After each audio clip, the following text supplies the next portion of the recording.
Okay, thank you for that analyst. And I will now let the chair for panel B introduce themselves and as well the audience where panelists to introduce themselves.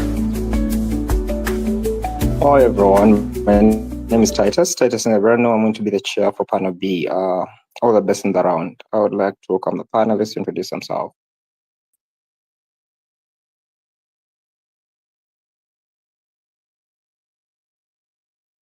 Yep, over to you, Osama. Yeah. All right, so oh, do you have any other panelists, Titus, or is it just It's only Ayodele. Mainly panelists is all Ayodele. right, great. Congratulations upon making it. I wish you the best of luck in this new thing. Prime Minister, ready when you are.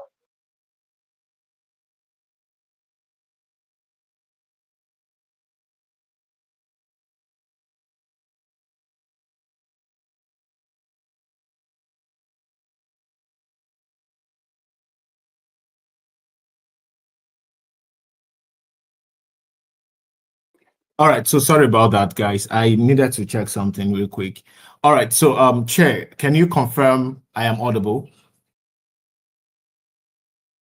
You're audible and visible. Okay, cool. Thank you. All right. So I'll be taking POI from both teams, O and CO, just for that engagement purpose. You don't have to unmute, and you also don't have to put in chat space. I'm not looking at the chat space, and you also don't have to unmute because it might just distract me. But I'll definitely take you. Can you tune that down a bit? All right. Thanks. All right. So starting my speech in 3, 2, let's go.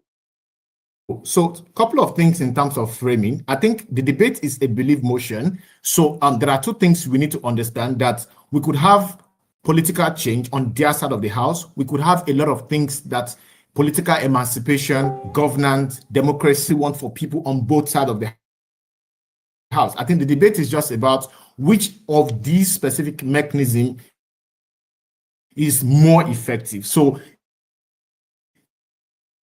my argument wouldn't look at a world where nothing works on their side. We are going to be making a lot of concession on terms of proximity to those things working faster, or the better ability for people to maximize the outcome on their side of the house is what makes our side of the house much more effective. I think if I establish that mechanism as to what metrics should decide what effectiveness should be, it sort of like create a balanced discourse for all teams to engage. The second thing you also need to understand is that when political activism exists in all fronts, whether in first world nation or the third world nations, as the case may be, there would always be an instance where people either lose hope in government. There will also be an instance where people lose hope in structures for two reasons. Number one, probably because humans are naturally known to be insatiable being in vast majority of instances. I mean, it's very normal for people to think that because they are oppressed, whatever that would make them feel relief from that sort of oppression should happen right now. It is also normal for humans to have bread today, and tomorrow they most likely want bakery. That is the insatiable nature of human. I think the psychological factor here is to say that irrespective of the fact that populism and people to a very large extent would always garner towards better, the mechanism then becomes which narrative best serve the ability for people to maximize the profits, the choices, and whatever value that they most likely need when they give to themselves any type of government in this sort of like instances. I will prove to you in my speech that hope as a political tool is the best mechanisms within this specific regard. But let me quickly describe a couple of things as to what this political tool that you use to achieve desire or an interest or an outcome in a particular political landscape. What it means is that to achieve anything, be it political change or whatever, control ourselves We give to ourselves a government. We give to ourselves a structure. We give to ourselves a set of leaders who are supposed to make decisions on our behalf.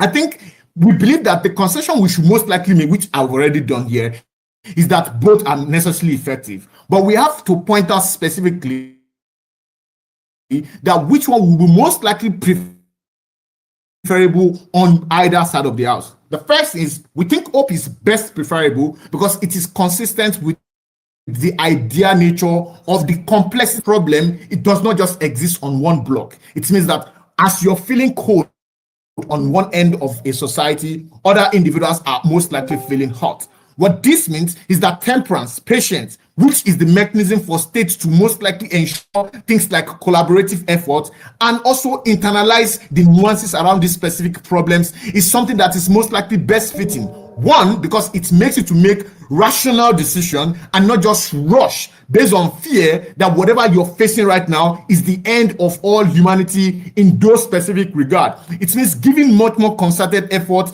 into having aggregate evaluation of the complexity and the issues that humans most likely go through. Why is that something that is most likely important? Number one, because the nature of every political structure is that humans would always want a way, particularly leaders, would always find a way to influence their own choice, to influence their own decision, to influence their own specific ideology. Number one, probably because they think that is what is best for people, but also number two, because they just want to use those things to score better political chips.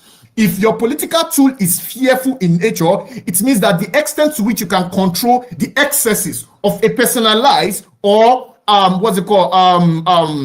a selfish interest is most likely lessened. What a hopeful political narrative here does is that it allows you to create a balance. Why? Because you're giving much more time for people to internalize and interrogate those specific issues, because you know that things will most likely be better, and not just because you gave up on states and then you took a particular narrative that could be bad to individuals on the long run. But two, also because you also are much more careful about the kind of political structures that you're imbibing. For example, if you have to use fear as political tool, number one, you could most likely spin wrong messages, false information, just because you want to force compliance on our side of the house, because you believe in the rationality and the agency of people to be able to make rational decisions. It means that no matter how bad or no matter how slow the narrative for political changes are, you give to the people the news, the information, the way it is, and then you liaise with them to give you collaborative effort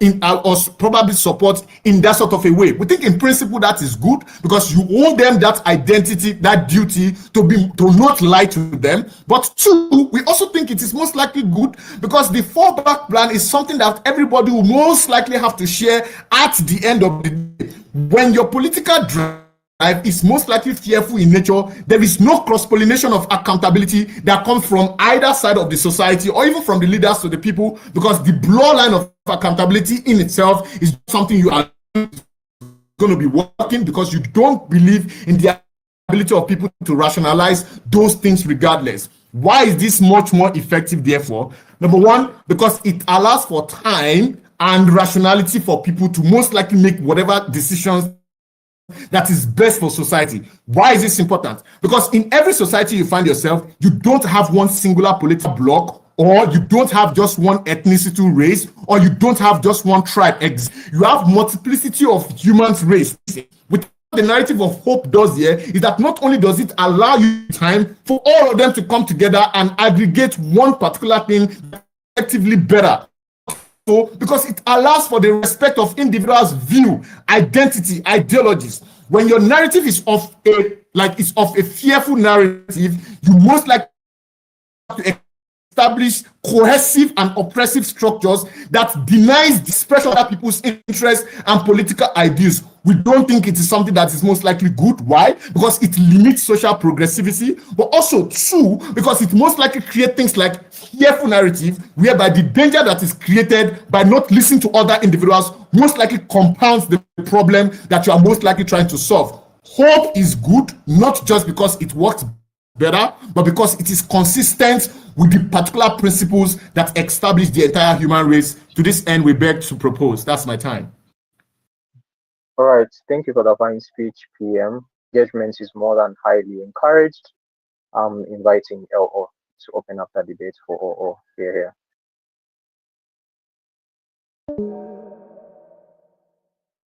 Am I audible? Yes, you are. Okay, give me a second.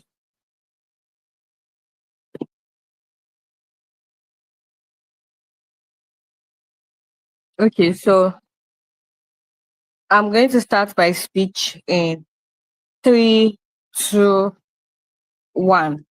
What is the metric that open opposition uses to measure political effectiveness in this debate? 5 things. Firstly, how it's able to motivate individuals within a system. How it's able to get people to change their opinions, how it's able to unify individuals within a system, and also compliance with rules. With rules and orders, basically, right? We do not think that debate is about if which is better. Like as DSM says, they can work in particular instances, but or which is morally right, but which is particularly more effective, and that is what I'm going to be analyzing to you within the purview of this debate. I think then the first thing to talk about is that how fear is more visceral. The reason why fear becomes a very more important tool than hope is that fear is one that triggers fight or flight. Hope is one that requires long imagination of, oh, things are going to be better, things can be better, right? We think the reason why fear becomes more effective because firstly, fear makes individuals to take faster action, but also like way more like actions. Why? An example of this looks like after 9/11 happened, the Bush administration literally ran their campaign on war against terror. The reason why Bush overwhelmingly won the 2004 elections then was because of the coagulation of fear by Americans of external domination. Because fear creates action, especially due to the fact I'm also going to analyze how fear brings like unification among individuals, right? That is the same reason why people use seat belts when they are driving. Like they do not use seat belts because they want we hope that we love like safe driving. They use seat belts because of the fear of accidents. It is the reason why when they are telling people not to smoke, they will literally say, oh, smoking can make you die young and your lungs will become whatever, because you have to ignite fear in individuals for them to be able to take action. We think that fear leads to immediate action because it is visceral, and that is very important to note in the purview of the debate. But the second thing to talk about is that, especially the way media works, bad things are the ones that go extremely viral, right? An example of this is like literally when people were like more likely to vote and even like protest against bad systems and stuff due to the fact that when they saw people they saw the issue like during NSAS when like SARS were literally killing people and they saw victims and all. Due to the analysis I've given you that fear is visceral, and due to the fact that media is the one that carries bad news all around, it means you're more likely going to get collective action when there's fear because more people know about it, more people are ignited by that fear, right? We think that is particularly important, actually taking the notes how media particularly works within the purview of this debate, right? The third thing I'm going to talk about is how fear triggers activism and demands accountability. Why? Because I think when people fear their livelihood, they fear dying of poverty, right? It makes citizens engage within the system more to be able to get better. So citizens engage through things like voting, through things like protest, right? We think that hope, on the other hand, even though it might want you to make things we hope that is going to be good in the future, we think it doesn't trigger immediate action, which is need for like political effectiveness and like political change within the system, right? We think that a fear of a greater harm is what makes you inconveniences yourself to participate within the system, right? So yeah, I think that Nigeria will be better all day, right? But the only reason I'm going to go out and fucking protest is because I'm that if I do not, right, the government can probably just decide to arrest me or kill me due to like bad roads, bad healthcare, and stuff like that. That is what pushes people to move and to actually act within a system. We think hope does not achieve this. Therefore, hope does not achieve rapid mobilization, which is the effective tool for like political effectiveness within the purview of the debate. Before I go on, closing, do you have a POI? Yeah, don't you think the reason why people are scared of starving to death is why they vote very terrible leaders in West Africa, Nigeria, for example? Like if you're, I don't know how they want to come and analyze this, because if I'm afraid of starving to death, I'm most likely going to want to vote a good leader that is not going to make me starve to death. I don't know why I will vote a terrible leader because I'm afraid of starving to death and I to go ahead and starve to death. Like, it doesn't make any logical sense within the purview of the round, right? But I think the next thing I'm going to talk about is unification, right? We think that hope has the ability to motivate supporters due to the fact that hope is one that differs. So we have like among political groups and even activist groups, there are different hopes and dreams, right? So a feminist has different hopes than probably somebody that advocates for LGBT rights and stuff like that. A Republican has different hopes than people than Democrats. Republicans want closed borders. Democrats want maybe abortion rights. The difference between fear and why fear is one that motivates both supporters and even opposition, right, is because fear is one that is uniform. So everybody feels hunger. Everybody is afraid of dying of poverty. That is uniform, as opposed to your different hopes and aspirations that align with political leanings, right? We think that is why an example like the recent Trump policy, when Trump is literally revoking food stamps, even though Republicans are coming to backlash against him and say that this is bullshit, because they can feel hunger too. Like, hunger doesn't care if you're Republican or Democrat. That is why fear is particularly uniform within the purview of the round. But I think then the last thing I'm going to talk about is how fear enables social control and law and order. And this is a very important analysis within the purview of the debate, because it's only the fear of punishment and not hope that makes people not to commit crimes, that makes people to act properly. Nigeria is because you know that if you're corrupt as a government member in China, you're going to be fucking killed. But they don't have that fear of punishment within Nigeria because we know that the system is lack. We think that you need fear to be able to make people to act like a prior. We think this also deals with the analysis of, hope is logical, right? Because you can be logical when there's law and order within the land. You cannot be logical when there's no fear of punishment and therefore there's no law and order. We think that compliance with rules is what makes political systems stable. That is what makes for an effective political tool. The moment when we analyze you how fear causes political stability, motivates supporters and even opposition, and triggers activism and accountability, we think opening opposition is clearly winning debates. All right, thank you for the fine speech. LO inviting DPM to extend for OG here.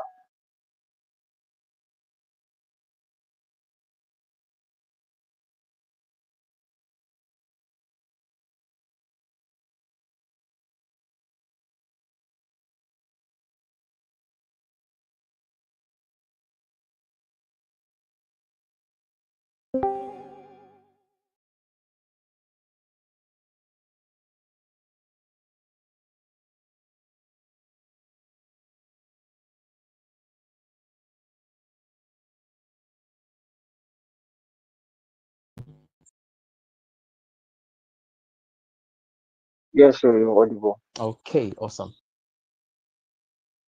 If you have any POI, you can unmute and ask me.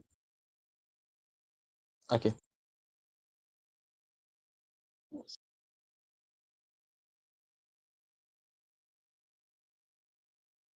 I'll start my speech in 3, 2, 1. When Alexander the Great marches against Persia, his followers followed him not because they feared him, nor because they feared the Persian sorcery. They marched with him because they have a hope of a Roman glory. I'm going to engage 3 integral things that reflects the very human condition that exacerbates the conditions of how they make decisions. 2, the conditions upon which they reflect on their actions. And 3, the conditions upon which they are willing to lay down their lives or endure pain for a glory or for certain change. The stake of hope within the human condition, within this regard, outweighs any element of fear that can exist, because the precondition for change is a perception that goes against reality, because it is a hope for a chronocentric future that you seek to exist in, regardless of the pain that is enforced on you as it is. What OO tells you in this debate can be summed into one thing: that fear is what makes people act. Other things they say, the extent of the analysis is that. Other analogies, like how you don't commit crime because you're fearful, how you wear seatbelts, are those analogy. The extent of that analysis is that fear is a motivating factor for people to act. That is true, but it's only true on a spectrum, because the human condition exists off of the basis of then weighing the outcomes of certain consequences against their actions. That's why if I know I'm going to go to prison when I commit theft, if I outweigh the benefits of me stealing that money, outweighs the fear of going to prison, I would commit that crime. It means to a very large extent, fear can motivate or can gear you towards performing certain actions, but then the quest of you sustaining that action is on the level of you being comparatively, weighing the outcomes. And that's why if you motivate certain people or certain individuals with fear, and then they are acting with fear, all you have to do to stop them from acting that way is to bring something else that they can fear, right? Because if a particular people are gearing towards change, let me just give you an analogy. If you're a military leader and then you're leading your army with fear, and they are only following you because they fear you, they will stop following you and not win that battle if they fear the opposing army more than they fear you. Meaning that if you're going to rely on fear as a motivating factor, there is a tipping point where it can fail. And then when the only reason it would fail is if there is an higher fear than the fear you instill in them to create that level of change you want. And that's why if you want to create change, fear isn't enough. Even if it's good to make them act a certain way, if you want to make them, if you want to, make it sustainable enough, you have to give them a hope for a future. They need to fight for themselves and believe in what they are fighting. And that's why if fear the enemy more than they fear you, drives them on, right? That's why when Martin Luther King stand in that podium and said he has a dream and all those things, even if he motivated people to go against the oppressive racist regime at the time necessarily, it didn't motivate them with fear necessarily, because they are afraid of the cops who brutalize them at the end of the day. But secondly, they are still scared of a future where black people can still die and be oppressed. But what kept them going is a future. That dream is what makes them believe in their action necessarily. Meaning we win on sustainability, because when human beings compare their actions in the state to which they do, you won't make that action more sustainable enough to win that regard. The second thing to engage is on the worst and best outcome. We say from our side that the worst case scenario of hope is better than the best case scenario of fear. This is it. When you give hope to certain people to make certain actions, and in the worst case scenarios, that actions fail, there are two reasons why that outcome is preferable. First, hope, to a large extent, make people do things they believe in because they believe in that future, and that's why they are doing it. Secondly, it means that there is a glorification of choice and autonomy when they perform that particular action. Because even if it fails, there is still this freedom instinct in them that would want to jeer them into ensuring that that particular thing exists, even when they are seeing even because they are seeing the vision itself. The comparative is this: in the best case scenario of fear does two things. Fear makes you perform an action because you don't have a choice. Secondly, in the best case scenario where you succeed, the extent to which you succeed is only dependent on the institution of strong men. Regard. That's what favors elitism in society and the very structure of oppression and discrimination.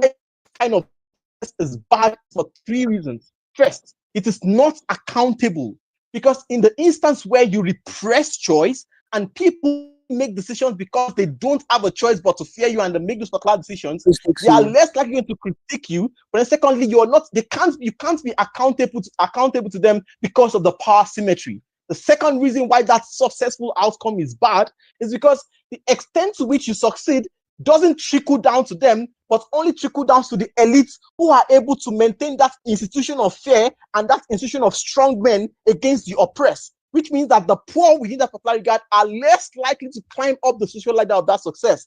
The third reason why that successful outcome on their side is worse off is because at the end of the day, it goes against the whole elements of change. Because if you want to achieve change, the change should exist on a more collective spectrum upon which everyone can benefit from, and why that is very, very beneficial. The last thing to say here is just in the world where we succeed.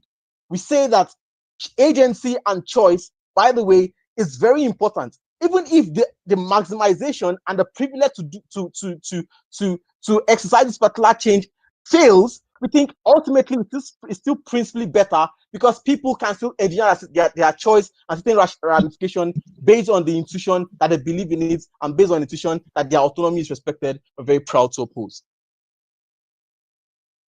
Thank you for that time speech, DPM. Welcome, India.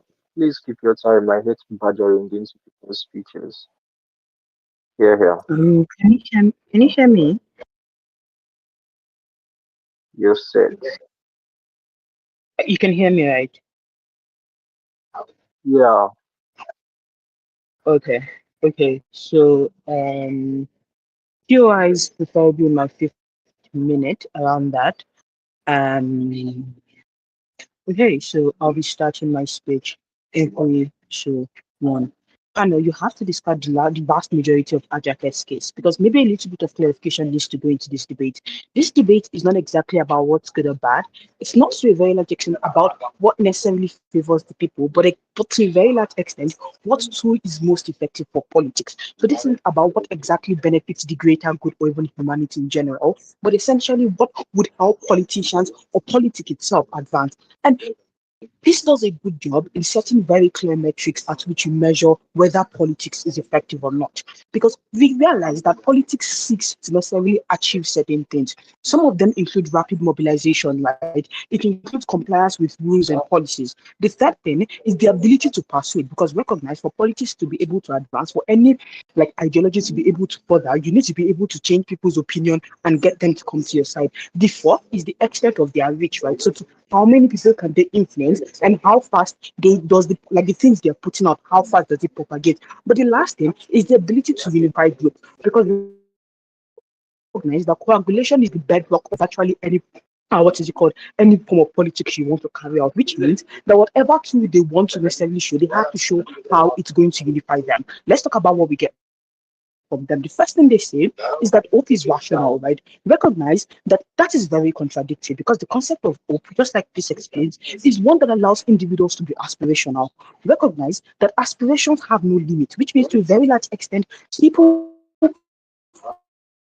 can then hopes can be as very little as hoping they get 3 meals a day, and it could be as high as maybe hoping to drive a Porsche. But recognize that fear is better measured and more visible. Everybody fears hunger, right? Everybody fears not being able to afford food, losing their health care, losing their benefit. If you rely on hope, it is insane that you expect rationality, particularly when you want to talk about how people who are poor and how you want to help the poor and prevent anything. It is insane to expect that how you want poor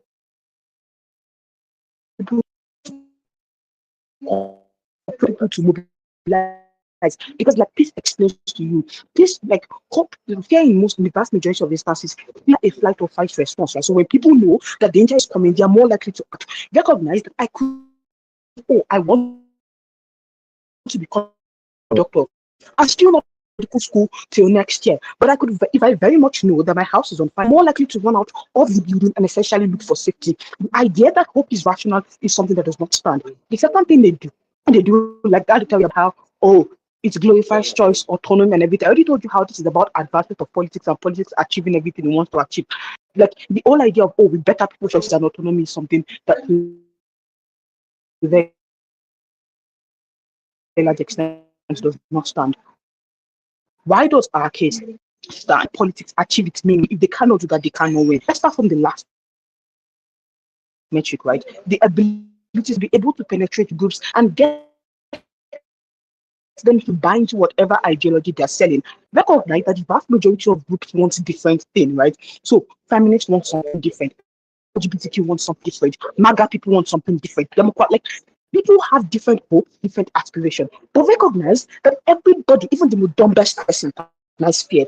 People can recognize, oh, Kamala will send your sons to war. People can recognize that, oh, they're killing your children. People can recognize the threat, like certain threats. And the problem is when you have different hopes and aspirations, it is more likely going to compete. So when people have an idea of what they want Right. maybe America to look like, it's going to be vastly very, I'll take your pure it's going to be very vastly difficult to get people to coagulate and to cooperate with what you're selling. But everybody knows, like, the fears of being are very much known to everybody, and fear has better messaging, right? And when you tell, and when you're able to establish a common enemy, which is what fear does, right? So, for example, use your seatbelt. It tells you that accidents are dangerous and could kill you. Fear establishes a common enemy that would most likely cut across groups. It is going to be very hard for you to sell one open aspiration to multiple groups. The second thing is on the extent of reach, right? Because we recognize that politics and media go hand in hand, which is why the vast majority of politicians try to get media houses in in their pockets. This is something that for God to be able to beat, they have to prove it. Media is very important in news, right? In order to be viral, it has to be something controversial. It has to be something grand. Recognize that hope does not go like hope doesn't to a very large extent spread to a large number of people. It's why bad news. If we agree that media is very important in politics, and we also agree that media runs on bad news and bad news and fear essentially tends to sell faster, it is then logical to just simply conclude that fear is a much better what is called in order to be able to get which was your PI. The very definition of politics is the greater good itself. So if you're able to prove that the best outcome assault human dignity Politics and limit that greater outcome, okay, it's effective. even okay, you know what? So let's even say we want to achieve greater good, right? Why is fear the best way? Number one, like I explained, people have different hopes and aspiration, which means if you're going, it will be hard to get somebody who maybe is doing like a middle class person to care about Medicaid, right? Or people having food to, or let me just like if you're still going to talk about like the greater good, you still need the vast majority of people to believe in it, right? In order to be able to get the vast majority of people to believe in what you want, in order to be able to achieve good, you need to be able to unify them. Fear is a much better unifier than hope because people have different hopes, people have different aspirations. Fear does that better. The third thing is compliance with the rules, right? Because even if you want to talk about greater good, we tell you that in order to be able to achieve greater good, you need compliance within society. You need people to be able to respect other people's dignity, other people's autonomy, and everything. Fear does that better because recognize you could decide to harm another person if it makes your hopes and dreams come true, right? But fear, to a very large extent, is less likely going to do that. A good example is if my hope is to have what is it called? Immigrant-free America, right? It is very much easy that I would not care to a very large extent, and maybe I could go rogue and be a Nazi. But if the messaging is how a world without due process would affect anybody, that is more likely to get people to comply, right? Fear makes people comply far more than fear could better do. But the most important thing with politics is mobilization. We need people to be able to act.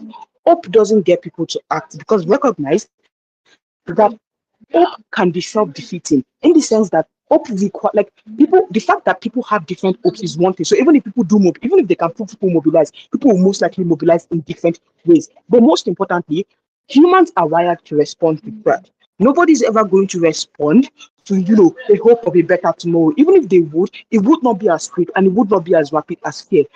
Human beings respond way faster to threat than they do to hope, and we're very proud to come from there.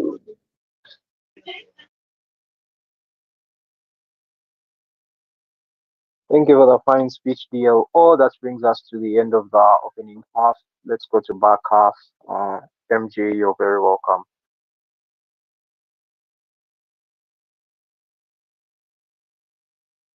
Let me confirm if I'm audible. You're audible. Okay, that's fine. Just a second to quickly set up.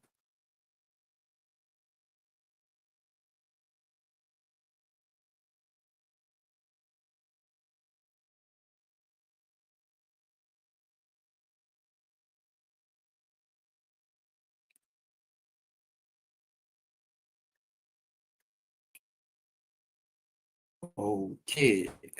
For POIs, please, from my third or fourth minutes, just say POI and I will take you.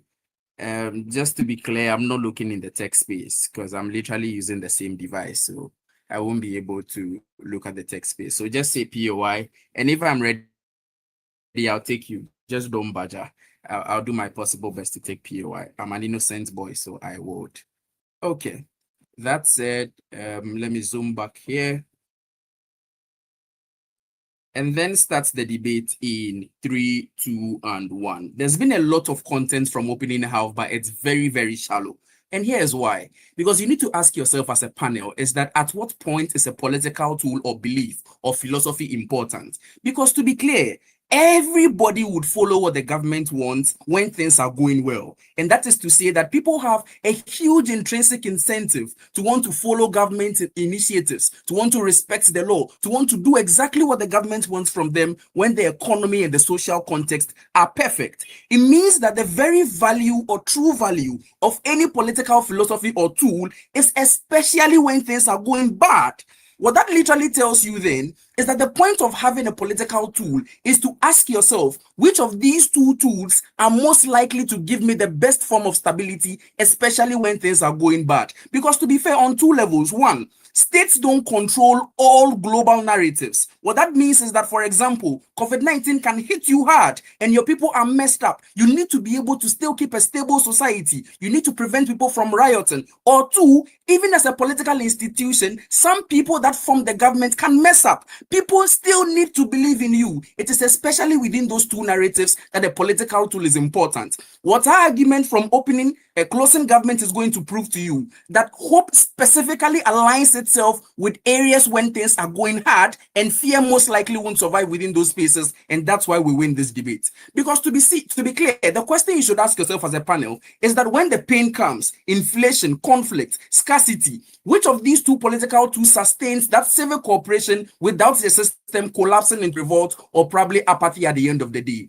Here's how we win this debate. One, you need to understand that hope institutionalizes emotional reserves, and what fear does is to deplete them. Because to be fair, fear regimes usually use some form of leverage. For example, they're providing the people security. And that's the reason why when I go into my argumentation on how states translate this hope and philosophy to them, you would further understand this. Because a lot of times they tell you, well, there's a huge enemy out there, we need to protect you from them. Or sometimes they claim the enemy is within, and so they need to be able to protect you. That fear is what drives them. But usually when things mess up, states lose that leverage, which means that in times where there's no form of account or reserve for these people, hope is the one that institutionalizes that emotions, and fear is the one that depletes them. Because if people realize that you have no leverage over them and they fear you, that's exactly the time that they break free and collapse everything. Here's the mechanism to prove why we are winning. One, because exactly when people are under hopeful governance, what they do is to internalize a sense of purpose and agency. And what happens is that they begin to see any form of personal sacrifices as investments and not losses. What this means is that when there are huge shocks like recessions, pandemics, wars, what they do is that they interpret that suffering as temporary difficulty in a very meaningful way, and they don't see that as betrayal. I think there are a ton of examples examples that we can look at, like COVID-19 and all these spaces. When that happened, countries where people felt that they had hope in the future, their countries were building things with them. That's exactly when there's an impact. Emotional patience. People become willing to wait out the pain when they believe in the eventual payoff. And that's how hope is even better. The second level of mechanism here is that hope creates that cooperative suffering. And what fear does is that it isolates the suffering. Because you see, when we are building that narrative, hope will say, well, we are rebuilding, we are recovering. This is hardship for our children. It means that you get a collective identity. We are suffering together. You are not alone. You prevent panic and defeat. But with fear regimes, by contrast, it's about blaming the minorities, external enemies. And what that literally does is that you begin to fragment citizens' pain. You destroy that unity. And this is very simple. Look at history. After World War II, it was all about keeping calm and carry on. That propaganda of hope, full endurance. That's literally what Britain did. And that's how we're able to get people to eat with rations enough for their family. That's how people were able to still stay through when they were blackouts. And that's how we even had massive volunteering, because that's literally where you begin to have shared resilience. And what fear does is to now convert it into that quiet rebellion. That's what wins on any day. But the third mechanism here is that hope legitimizes that slow responses, because you need to understand here that in fear regimes, what every single delay looks like for them is incompetence or betrayal, because the system never cultivated that moral legitimacy. But when in a system of hope, it means that you are grounded in transparency, trust, and you can admit your mistakes and you can ask for cooperation. That's why they tell their people, we are adjusting our plan. And that's where the citizens tolerate that slower problem solving without wanting to resort to unrest. That's how we win. But when you go to fear, all of those things are broken down. We don't think that's a good world we want to live in. And that's not in any way a better political tool. Shoot your POI. The problem with your world is that citizens become lackadaisical and don't call out governments. In your world, everyone is dead before there's any change. No, I think that first of all, I've showed you how collective identity gets them to rally with government. And for example, the government already is doing something about it. On either sides, there's a leverage by government. We are proving that within a special context when things fail, that's when political tools matter. I think you can do another better debate on that end. Now, the second thing I'm going to be doing for you is to show you, and this is logically prior to anything you get from OG, is to show you that the way in which we translate hope and fear to people makes hope much more better and something that's a better political tool. Because when we are doing hope, we have specific natures of narrative. For example, it's concrete. We tell people by 2035 we'll do this, by 2030 every district would have this, and we give them that gain frame. We are building. It's not about loss. And you see, there's always a policy signal with building hope, because we tell them, for example, we are going to have a heritage fund and 30% of our resources is going to go into these things. And we also build institutions that survive and hold these things. And there are various forms of symbols like visible milestones, and there's a feedback mechanism. But when you go to fear, for example, what you usually do is that you create a fear narrative, a threat narrative. For example, whether there's an existential enemy. And the problem with that is that a lot of times it's exaggerated. The problem here is that once it happens that way, the narrative becomes constantly escalating, and usually it cannot happen, so it's not credible. And once they disprove that enemy or it's outdated, that fear collapses, politics collapses at the end of the day. But here's the reason why, with the way it's translated, it becomes a better political tool. One, because you have that economic of patience. There's a long run willing to wait and get these things. For example, people know they have heritage funds and community trust that give them present value. The effect here is that there's a price of instability. You know that when you riot or you evade taxes, it affects your future dividends, because we are building together. It gives you that idea to know that you are hopeful about the now benefits that you get. All of these things show that it's better. But you see, hope and fear are not the only political philosophies. There's pride, there's and all the others. We think that hope fits much more into those spaces and gets you to build a better political scenario, and how we closing government. All right, thank you for that fine speech, MG. Again, make sure you're tracking time. Welcoming MO to extend for closing opposition. Here.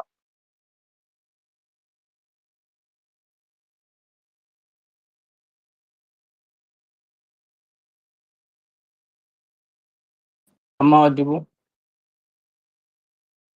Yes, you are. Okay, 1 minute, set my timer.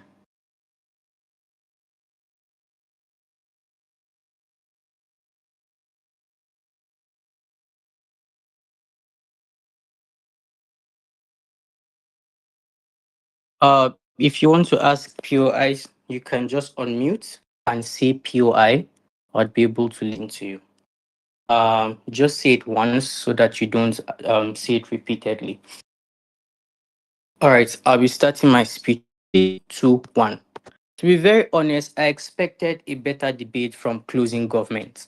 The entirety of their case, I believe, is something that was already responded to in opening opposition's case, but it was not clearly responded, probably because OO did not analyze it well. Because the core of the case that comes out from Jonathan's side is when things are not going well and the economy is dying, you need hope. You need something to aspire to for people to look up to, and that's how you're able to maintain law and order. That's quintessentially what he says in his entire debate. Peace told you from her own speech that fear is what causes flight, and fight, and all of those things. And because of that, people are most likely going to act faster based off on that. I think the context that is missing is probably our evolution as human beings. The reason why we've achieved progress over centuries is because of the need for us to survive. So literally, because of Maslow's hierarchy of need and also because of evolution, survival of the fittest, the reason why we've been able to gain this progress as we've had over centuries is because of the fear of death and because of the fear that we needed to survive. Which means that intrinsically as human beings, fear is what triggers us to take action collectively. I think that is particularly important because opening government doesn't tell us why it's easier for people to fall into fear compared to hope. And I think that's why Jonathan was trying to exploit that particular angle. We think that fear is a more effective tool, not because it uplifts people, but because it never asks them to dream. It simply gives them the command to survive. So dictators most of the time threaten dissent, and even Democrats would warn you that if you don't support their own side of the house, things are not going to happen the way they should. This means that all politics at its core is a negotiation of fear. Why do we think this is particularly true? One, and that's also something missing from OO, because OO does a lot of job to explain why fear is important and why fear takes action. But I think to win this debate, you have to comparatively explain why hope in and of itself fails and the loopholes within hope that does not achieve what fear can achieve. The first is that hope demands a certain level of credibility, and credibility takes a lot of time for you to be able to form. The reason why this is particularly important is because as a political tool, you do not have the time to be able to wait to build credibility. Sometimes you want to take power, sometimes you want to be in certain position of leadership. You don't have time to form such kind of credibility. But more importantly, for hope to be able to work, it depends on the capacity of that speaker to be able to deliver change and convince people. We think that in all regards, that capacity is not existent within all political leaders, and because it does not exist, that can't be an effective political tool. But more importantly, we think that this is used not just in autocratic regimes, fear is also used in democratic regimes. And this is the most important distinction you get from our side. Because mostly throughout this debate, fear has been painted as a bad narrative that only tells people that they are going to die. No, what fear also says is that if you don't vote for me, if you vote another person, you're not going to get good jobs, you're going to lose your culture, and you're going to lose employment and money. What that means is that even at a point where democratic regimes are trying to consolidate power, fear is the most effective tool they use. That means that hope asks people to believe, while in fear, you're able to get direct action. I'm also going to analyze this based on both autocratic and democratic regime in the context of the psychological mechanism of fear.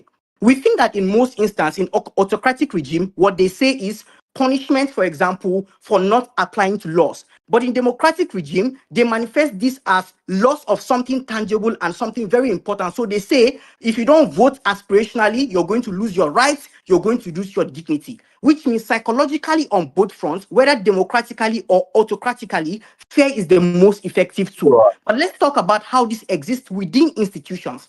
We think that over time, for political tools to be effective, you need to sustain them within institutions. How does fear achieve this better within autocratic regimes? One, the fear of probably saying that people are going to attack you, so let's do censorship, let's carry out military control as it happens in China, and because we have to surveil the whole country, if not, you're going to be susceptible to terrorist attacks. Is what happens in most autocratic regimes to maintain power as a political tool. Why is this also effective in many democratic regimes? It is effective because most of the time they institutionalize this through policy rhetoric to say fear of inflation, fear of unemployment, fear of foreign competition. This fear is used also in democratic regime as a good tool to consolidate power, which means that even if you weigh this based on any kind of regime, the most effective one that wins is fear over hope. But now, let's talk about why this is important, mostly in the geopolitical space. We think that fear of losing elections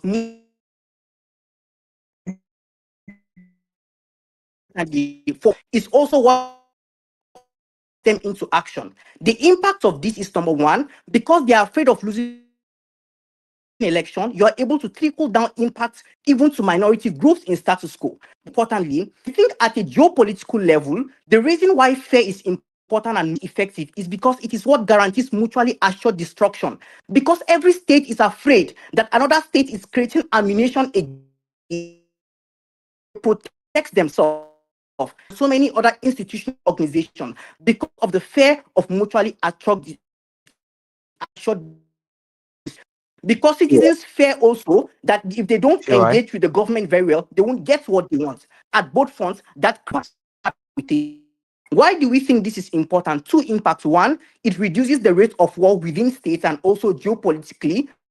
But two, it creates multipolarity that ensures that there's a multiplicity of aid conferences, and that's why you have many countries coming to support each other, and you have or against terror across the world. We think that geopolitically and in all its forms, fear is much more effective in maintaining global peace.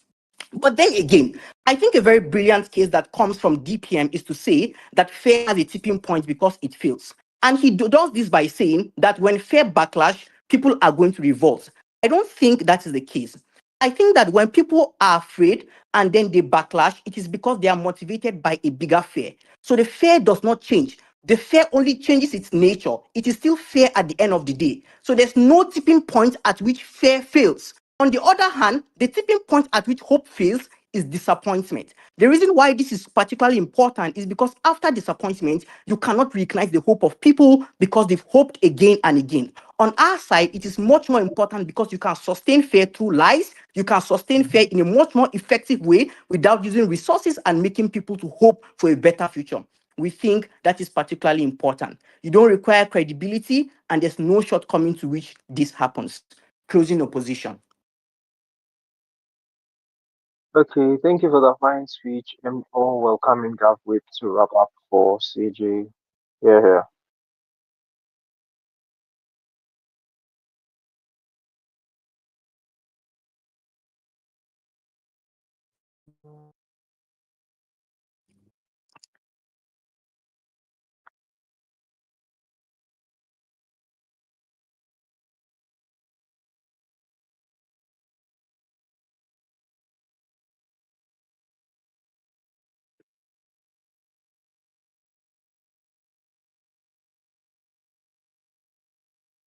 Uh, can you hear me? Am I audible?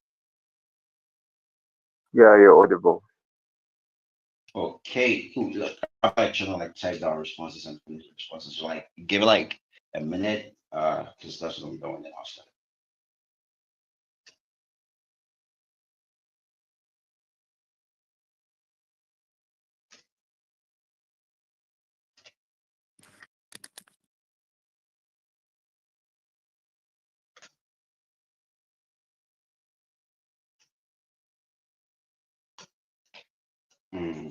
Okay.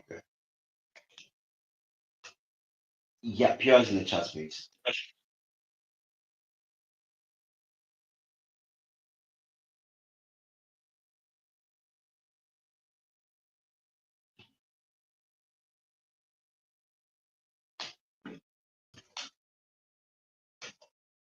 Cool. I think if I'm breaking at any point in time, just do let me know.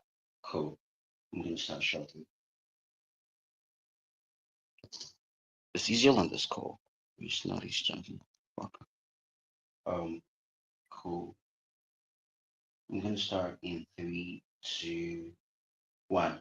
Well, first of all, it's not true that Jonathan was being derivative in any way. Like the guy took his time to explain exactly what our push was from CG. So I don't know, man. If you wanted like a speech opener, you could have done something better. Don't try to say Jonathan was derivative, right? But like I have better responses to closing up the session because the cases are weird. Now, from the bottom, not from the top. So from the last thing, they say that fear works in geopolitics because it ensures there is mutually assured destruction. That means there is less war, right? Number one, the first response is that like kind of absence of war he talks about is likely a form of fragile peace. So what that fear works is that it makes other countries fear other countries. So we see each other as potential deadly enemies. So we stay away from each other. So that means even though we are not fighting, we are not cooperating with each other. We are not sending technology across borders. We are not sending anything across borders. So what that means then is that you are likely like hampering geopolitical globalization and things like interaction between these nations. So the absence of war makes you like you're literally settling for the bottom and the least. That is not something to be proud of as a nation insofar as your growth is concerned. Why is hope better? Because we think with hope, also there is no war. Why is this true? This is true because if we hope for a better global cooperation, for example, it means we have to do things to ensure that we can get that global cooperation Jonathan talked to you about. That means you would invest across borders. You do things like cultural exchanges, educational exchanges, transfer of tech and human resource. You are going to do migration policies and immigration policies. That means you are going to have lots at stake within both countries. So no leader would want to get up one morning and have a bad day and say, I'm going to bomb the other nation because your opportunity cost of growth is much more higher because you spent a lot and a shit ton of investments in other countries because you are hoping for a freaking better world where there is like more trade, less restriction. So it's like the preventing war is way more sensible than member of UP saying, let's fear each other, we are all enemies, let's all get nuclear, let's nobody bomb each other. You're mutually distraction prevent war, but it also prevents the very thing that makes country political to me because I'm showing you are not getting other things also. Scrap that argument out. What does that top member tell you? They tell you the fear is also effective in democracy because you are able to do things like running people behind saying, let's fear inflation, let's fear unemployment. The problem with this argument is that if you write your legitimacy on fear of inflation and unemployment, it makes state involvement in making the lives of citizens very minimal and it's plateaued. That means it stops very immediately once that problem is largely tackled. So how does this look like? This look like the moment they solve the problem of inflation, the state stops trying to seek for other more better employment problems to solve for you. That's why if they tell you the migrants are coming for your jobs, the moment Trump builds up a wall, he tells you, I've solved your problem because the migrants are no longer coming. He doesn't give a fuck about whether you're getting employed or not. Or number two, he tells you, go work at McDonald's. He doesn't care whether the minimum wage is enough for you because he made you afraid of unemployment. So you have to be grateful he's giving you somewhere to work for in the first place. That is a very shitty political system to live in. On our side, people need to hope for better work-life balance. A world where human beings are not slaving their lives away 40 hours a week looking at Excel sheets, right? That means you're going to have conversations like, how do we make sure that AI is integrated with workplaces so that people aren't working like donkeys? That means CEOs have to do better things and make sure that work is better. So it's not enough that you're employed, your employment and your minimum wage has to be higher. These are the questions you have with hope. With fear, fear unemployment. So now we'll give you a job. You have to shut up because there's nothing to fear. It makes policies plateau. Nations don't move forward. Punish you for talking about democracy and like democracy is moving forward. It doesn't make them move forward. What does that CEO tell you? They say, oh, look, well, if you don't vote for me, you are going to lose your culture and your money. So it makes politicians ride on narratives that make them want to get power. Number one, I would note that these narratives are very populist and anti-democracy. In fact, it hurts democracy. We saw this happen in South Africa where there were very extreme xenophobia tendencies and other nations, right?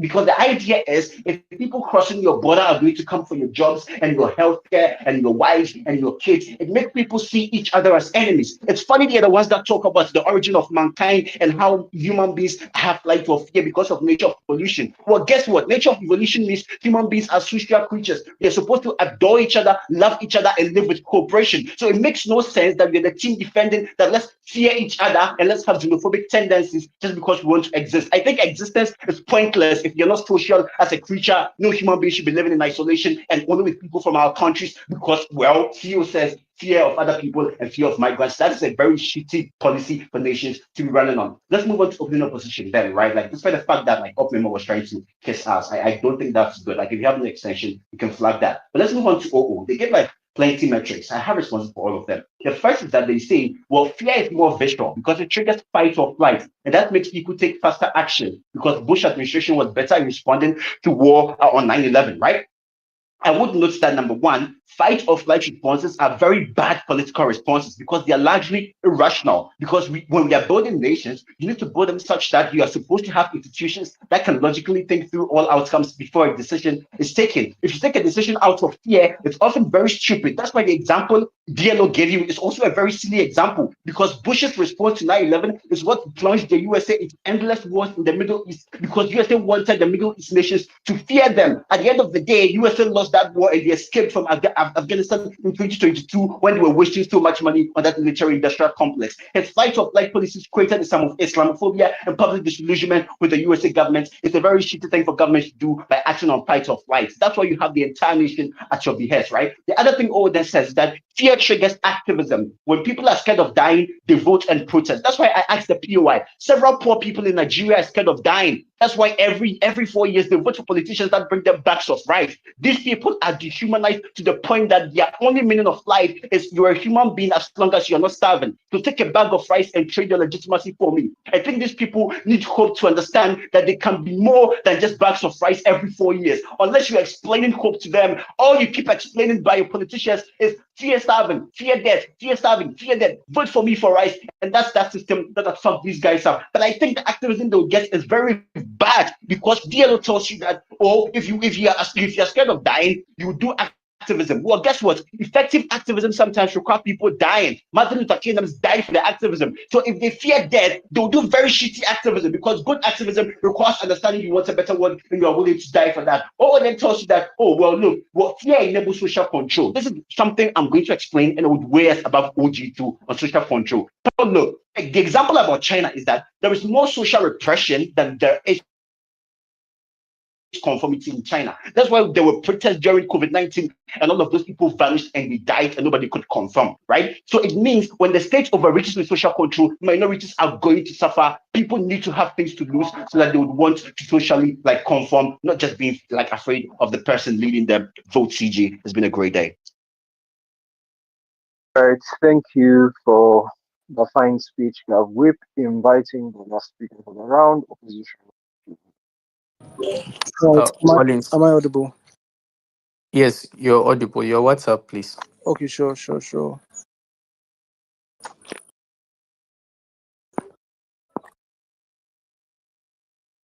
Yeah, okay.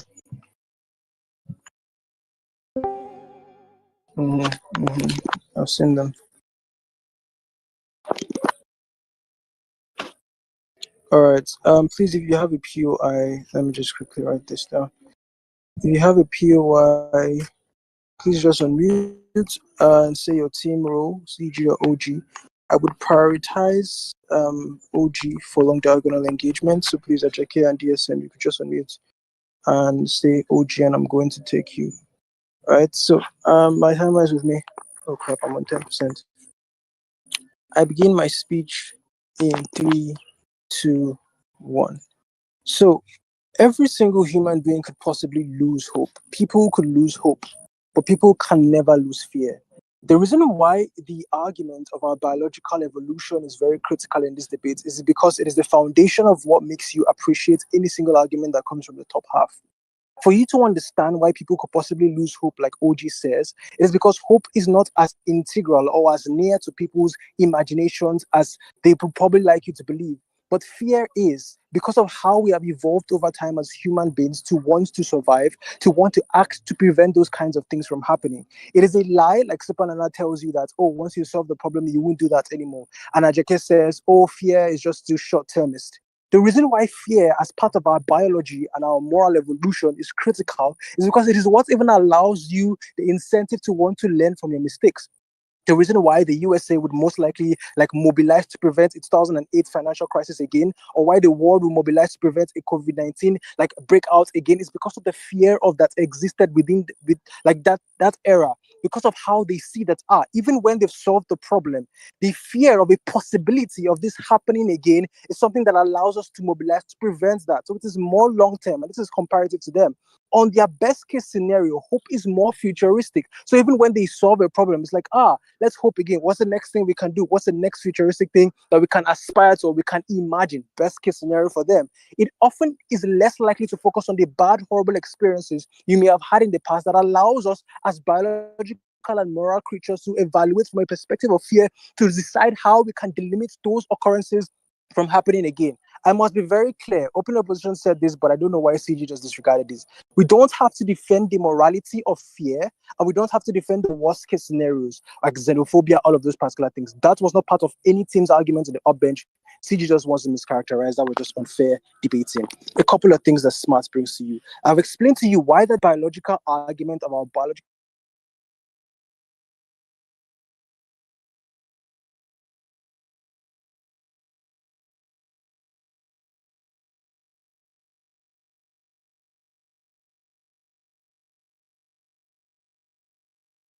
Is it just me or the speaker is inaudible? The speaker is not Uh, audible anymore. He dropped off. I'm coming. Let me send him a message. But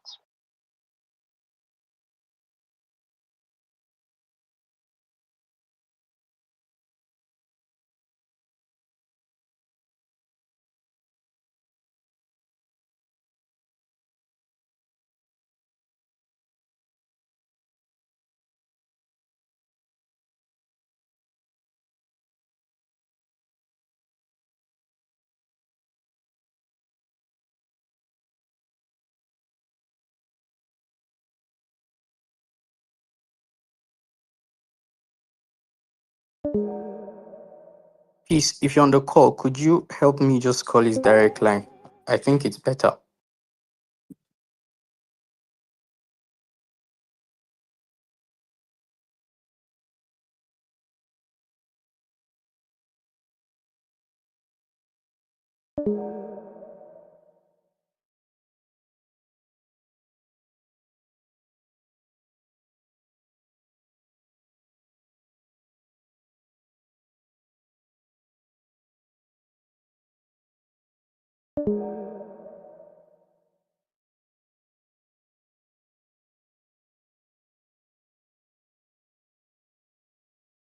just so you know, I've started his disconnection policy timer, so under 3 minutes.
Just about 45 more seconds to go.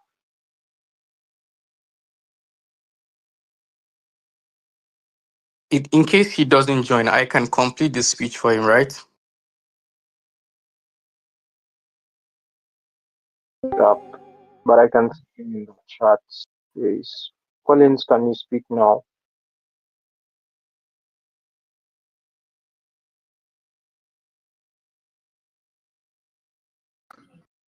Can someone hear me? Yeah, we can hear you. Yeah. Hi. Hi. Hello. Where did you guys lose me? Someone called me and I don't know what happened. My network just destabilized. Where did you guys lose me, please? The last I thing heard What? is okay. You can speak. I lost you when you're beginning to explain what smart offered in the extension. What? What smart offered in the extension? Oh wow. Uh, did, So you You have had two just minutes. started explaining, yeah. okay. You know what? How many minutes am I on from your Two end? minutes for All right. So let me just quickly head back to my notes. I'm sorry about that, guys. Someone just called and I don't know what happened. The whole thing was just destabilized. All right. So I restart in 3, 2, 1. After understanding why its fear is much more like embedded within our moral and biological evolution and why it's easier for people to buy into this, you then appreciate every single argument that shows why it is more effective. But I just want you, I know someone on the panel probably has CG cases that's palatable, but the couple of questions you have to ask is one, the hope that they describe, can people possibly lose that hope? The answer is yes, for a couple of reasons that SMART establishes. The first is the fact that hope is very much contingent on the credibility of the person that is propagating that hope to you, while fear is not. It doesn't matter if we hated Buhari in Nigeria or not. If they tell you, do not go out during the lockdown because it's a virus that could kill you, do not do this because there are OG, terrorists out there that could kill you, it even makes people more likely to obey that, whether we like that leader or not. With hope, the degree to which you can believe, the degree to which you believe that they are credible, it means in CG's world, though every single thing they argue, policy signaling, accountability, all of those things only work to the degree that you believe that that particular individual is a credible person. This shows on our side that we are more likely to be effective in majority of instances as compared to their side where hope is contingent on the credibility of the OG. person preaching that hope to you. I'll take OG now. When success cannot trickle down to the people, that's not effectiveness, because the cost for maintaining fear is creating barriers of access to power, which Oh, would create wonderful. oppression and Yeah, discrimination in itself. I'm going to engage that shortly. So to opening governments cases respond to their cases themselves, and I'll show you how. They tell you how humans are insatiable. Then they tell you that hope is necessary. The problem with this is like the fact that humans are insatiable means that every single mechanism for hope and all of those particular things they tell you means that people would often never be satisfied and even more likely to opt out when the results you promise them aren't visible. That's the problem with hope. It is very abstract. It's not empirical. You can't measure that. But secondly, they tell you hope makes you patient, logical, and not in a rush. I'm coming back to see you shortly. The problem with this is that you are in a facade that change is possible, even if it is true or not. The problem with this is that there is literally no evidence at that point. Comparatively with fear, there is real evidence. It is untrue that every single use of fear has to be Donald Trump's populist style. Oh, there's an enemy somewhere, people are taking your jobs. It always doesn't have to be that. It can be that there are terrorists out there that people can literally see and have experienced. It could be that there is COVID out there that people can literally see. All of these kind of things are empirical. There is evidence. But the second thing is that there is no consequence for hope. Best case scenario, if worst case scenario, if hope fails, you can hope again. On a worst case scenario, if like fear fails, it allows us the ability, like I said earlier, to rethink and see how we can prevent these things from happening again because we are scared of those particular issues occurring again. They tell you from OG and CG, you're not lying to people. I'm not taking any pill anymore. I've taken one. You're not lying to people anymore. You don't lie to people, blah, blah, blah. There is more of an incentive to lie with hope and to exaggerate. Because CG says we're exaggerating on our side. There's more of an incentive to exaggerate on their side. You know why? Because of the fact that these things are not so clear to people. It's not so embedded in them. Like Ajake says, you have to paint an imagined reality beyond what they see now. Why do you then lie? Because you are forced to downplay the ills and the bad things that are probable in their side because of people's cognitive dissonance and cognitive biases that are embedded in them biologically. They are less likely to believe you long term and to be sustained in such a world, which is why they lose hope on our side. Even politically apathetic people are more likely to be spurred to action because even politically apathetic people, guess what they have? They have fear. Even when they have lost hope, they still have those things embedded in them. The next thing they say is choice, and this trickles down to the argument of like inequality and minority. The thing about choice is that they don't tell you why. In several instances, it sounds like a nice argument. Let's not restrict choice, but in several instances, the point of politics as any tool in politics is to amplify collective unity. So even if it means don't wear face masks, don't go out to party because there's COVID out there's diseases that could kill you. The limiting of that choice is justified as long as we can amplify the collective good. Secondly, I think in several instances, right, where fear is used, it is often used where people's collective fear is aligned. If people can collectively say, look, I choose to make this decision, right, even if I'm scared about this and all of that. It is an exercise of fear at that point in time. An exercise of choice at that point in time. I don't think that is bad. What does smarts tell you additionally? I think the reason why we win above top half particularly is because of how he expands this debate to talk about geopolitics. They say, mutually exclusive destruction is a farce and wars and peace is fake. But the truth is, we're more likely to have people protect themselves in hope. Ukraine will always feel like, Russia abided to the contract, they're not going to attack us, right? Because, we're hopeful. But people can now protect themselves because they know there's a possibility. Like Jonathan tells you, other things exist, mistrust, trust, all of those things exist with fear and hope. But on our side, people are much more likely to protect themselves, to delimit the chances of another person attacking. We think that's more preferable. Things you must not forget. The principle of why we're even more likely to buy into fear on our side. And lastly, how these things span towards like more geopolitics and international relations. Very, very proud to oppose. All right. Right. Thanks everyone for the fine debate. Panels will now move into deliberation rooms. Best of luck.